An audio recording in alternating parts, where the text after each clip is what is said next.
ভয়ে ভূত ভয়ে ভোটার, কিন্তু তারা যে এমন পারস্পরিক সম্পর্ক যুক্ত সেটা কেই বা জানতো।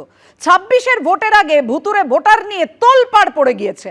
ভুতুরে ভোটার খুঁজতে বাড়ি বাড়ি তৃণমূলের নেতা মন্ত্রীরা গেলেন। কলকাতা থেকে কোচবিহার, দিকে দিকে ভুতুরে ভোটারের খোঁজ।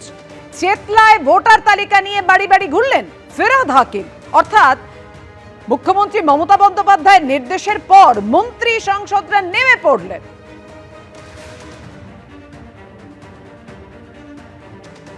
চেতলায় ভোটার তালিকা নিয়ে বাড়ি বাড়ি ঘুরলেন ফেরাদ হাকিম। ভবানীপুরেও ভুতুরে ভোটার খুঁজতে বাড়ি বাড়ি ঘুরলেন তৃণমূল কাউন্সিলর।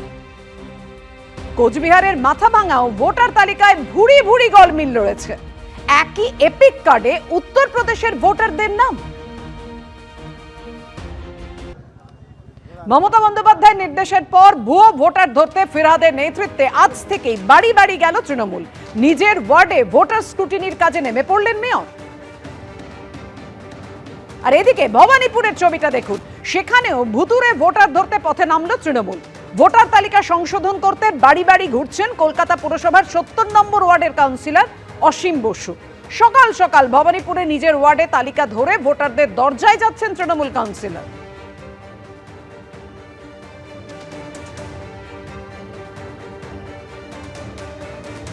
তোলা না দেওয়ায় ফের আক্রান্ত হয়েছেন এক প্রমোটার। এবার ঘটনা ট্যাংরায় 2 লক্ষ টাকা তোলা চেয়ে দিতে অস্বীকার করায় তার অফিসে ঢুকে ভাঙচুর করা হয়। তারপর সেই প্রমোটারকে মারধর করা হয়েছে বলে অভিযোগ। ঘটনাটি এবার ট্যাংরায়। আপনাদের মনে আছে কয়েক সপ্তাহ আগে ঠিক একই ধরনের ঘটনা ঘটেছিল বাগুইআটিতে, যেখানে সেখানকার এক প্রমোটারকে স্থানীয় তৃণমূল কাউন্সিলর তোলা চেয়ে উত্ত্যক্ত করছিলেন। তারপর তোলা দিতে অস্বীকার করায় তাকে মারধর করার অভিযোগ ওঠে। আর এবার একই ধরনের ঘটনার অভিযোগ উঠল ট্যাংরায়।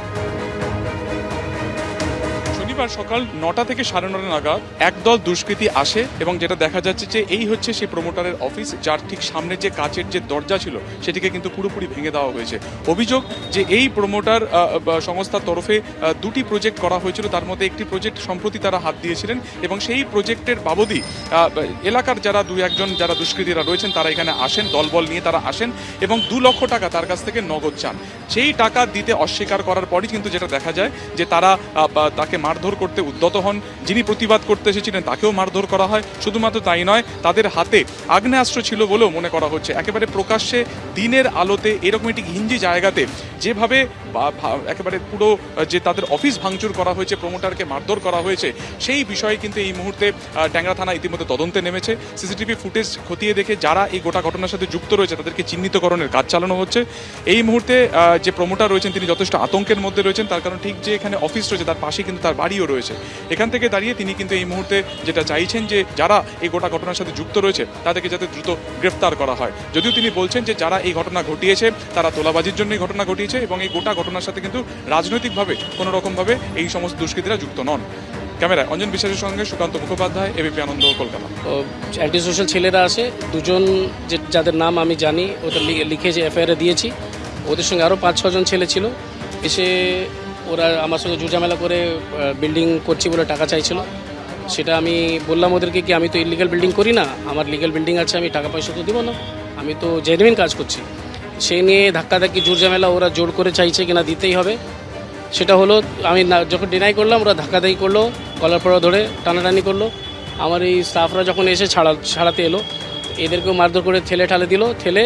এদেরকেও থ্রেট দিল কি খবরদার তোমরা যদি অফিসে বসবে সন্ধ্যাবেলা এসে তোমাদেরকে গুলি করে দেবো। করে দিয়ে এই করে মারধর করে, আর এখানে এসে ওই কোনো ওদের কাছে আর্মস মতন ছিল কেন, ওইটা দিয়ে ওরা মেরে এই কাঁচটাকে ভেঙে দিল। তখন তারপরে ওখানকার লোকগুলো আরও আমার যে ছিল এরা দৌড়ে এলো, তখন ওরা চলে যায়।